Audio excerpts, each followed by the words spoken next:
বসো। জ্যাঠিমা, মেয়েটিকে কেমন লাগছে? বাহ, ছেলের বউ হলে কেমন হয়? হ্যাঁ, সে কি কথা! এমন ভাগ্য কি আমার হবে? হয়ে বসে আছে। মানে আপনি যদি অনুমতি করেন তাহলে সানাইওয়ালাকে খবর দিই। আরে না না, কি পাগল মতন বকছো? এর মধ্যে লাখনৌ যাবো কোথায়? এই তো সবে এলে। আরে 2-5 দিন জিরো টিরো তারপর তো হবে। হ্যাঁ, তাছাড়া তুমি বলছিলে বৌমার নাকি হার্টের ট্রাবল।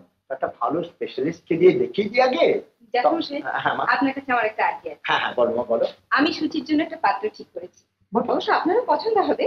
তাই নাকি? আর আমি যতদূর জানি সুচিরও অমত নেই। বাহ বাহ বাহ বাহ, এ তো অতি শুভ সংবাদ। তা বলি পাত্রটি কে আর কি করে টরে? পাত্রটি হচ্ছে প্রচুর সম্পত্তির মালিক, ওকে। সুদর্শন, সচ্চরিত্র, মানে আদর্শ পাত্র বলতে যা বোঝে সব। রাজ্যটা? হ্যাঁ, নাম হচ্ছে প্রশান্ত রায়, লখনৌয়ের শ্রী বিকে রায়ের ছেলে। Shanta Roy? No no no no no no, সে আমার ভাগ্নির কে বিয়ে করবে কি করে? সেটা একটা ড্রাইভার। Don't talk rock. বাবা, আমার এখানে সে ড্রাইভারি করছে আর তুমি ডোন্ট টক রক বলি আমি শুনবো? আরে বলে আমাদের এখানে ড্রাইভারি করে না করে না কি রে? তবে হ্যাঁ, বিয়ে আমি দিতে পারি। দিতে পারি কেন, আমি বিয়ে দেবো।